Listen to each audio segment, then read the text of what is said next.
নমস্কার বন্ধুরা, আমার চ্যানেলে সবাইকে আরও একবার ওয়েলকাম জানিয়ে শুরু করছি আজকের নতুন পর্ব। তো আজকে আমি নিয়ে চলে এসেছি ঈদ স্পেশাল ডেট মিল্কশেক বা খেজুরের মিল্কশেক। হাতের কাছে থাকা কয়েকটা উপকরণ দিয়ে এত সুন্দর স্বাদের একটা মিল্কশেকের রেসিপি আপনারা বাড়িতে বানিয়ে নিতেই পারেন। চলুন তাহলে দেখে নিই এই মিল্কশেকটা আমি কিভাবে বানাচ্ছি। খেজুরের মিল্কশেক বানানোর জন্য প্রথমে আমি একটা মিক্সার গ্রাইন্ডার জার নিয়ে নিলাম। এবার ওর মধ্যে সব উপকরণগুলো একে একে দিয়ে নেব।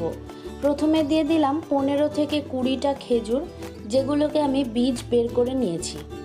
তারপর ওর মধ্যে দিয়ে দেব 1 মুঠো কাজু বাদাম। কাজু বাদাম পড়বে আর কিশমিশ পড়বে না, এটা তো হতেই পারে না, তাই এখানে আমি দিয়ে দিলাম 1 মুঠো পরিমাণ কিশমিশ।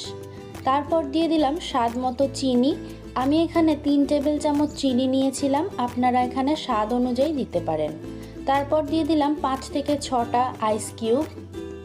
এবার এতে শেষ ও প্রধান উপকরণ দুধটা দিয়ে দিলাম। এখানে আমি 500 ml দুধ নিয়েছি।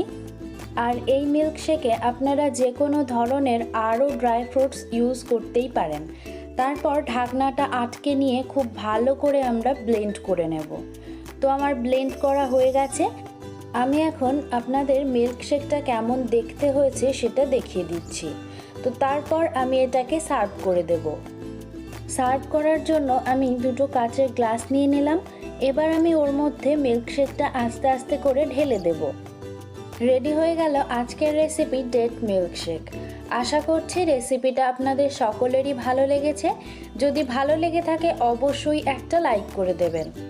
এরকম আরও নতুনত্ব রেসিপি পাওয়ার জন্য আমার চ্যানেলটাকে সাবস্ক্রাইব করে পাশে থাকা বেল বাটনটিকে অল করে নেবেন।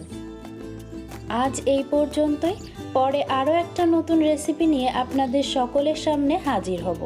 Thanks for watching.